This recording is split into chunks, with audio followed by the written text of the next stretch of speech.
China had to have to. The US says there is no evidence that North Korea can fire a nuclear warhead as suggested by a leaked US report. A story of warlike statements from Pyongyang has prompted speculation that it might launch a missile, possibly on 15th April, when the country marks 103rd birthday of the nation's founder and former leader, Kim Il-sung.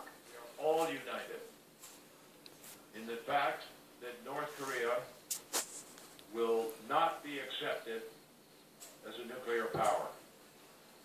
The rhetoric that we're hearing from North Korea is simply unacceptable. In China, a girl of 7 is being treated for bird flu in the hospital, being the first known case in China's capital, Beijing.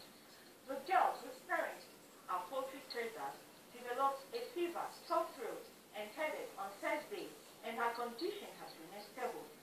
Chinese officials in the capital say that the 2 people in close contact with her were for observation, but have shown no symptoms so far. China's National Disease Control Center confirmed on Saturday that the girls had the H7N9 virus. The UN has recorded 28 cases and 9 deaths in China as of Wednesday.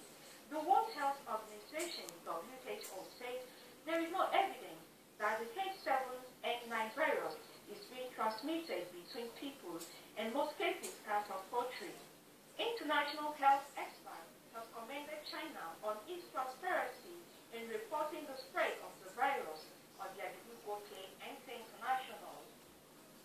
African nations to spend over $50 billion in the next 10 years on solid minerals transportation to meet the growing demand for the mineral resources on the continent.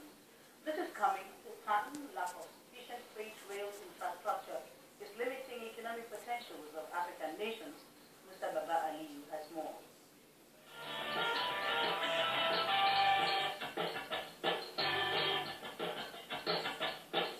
In recent years, African countries have begun exporting more minerals like iron and coal, but companies operating in the continent have over the years been concerned over the backlog caused by transportation delays. As mining activities in the continent expand, mining output is starting to exceed existing rail capacity. This year, global mining giant in Mozambique writes down on its assets, owing in large part to the problem of transporting coal from mines to KT. Standard Bank of Africa says the continent will need more than $50 billion on building 4,000 kilometers of additional rail infrastructure to unlock the bulk mineral resources potentials that the continent holds. Mozambique's high-quality coal reserve of more than 35 billion tons and its proximity to large markets like India and Far East require investment, says the bank.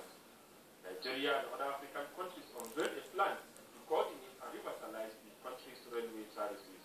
Even the revenues that we are supposed to get is based on somebody being on locating and assessing what has been extracted from the soil, and then now making some calculations and saying this is what you are supposed to pay. So if you are not there on location to track this exploitation, then you will not be able to get the right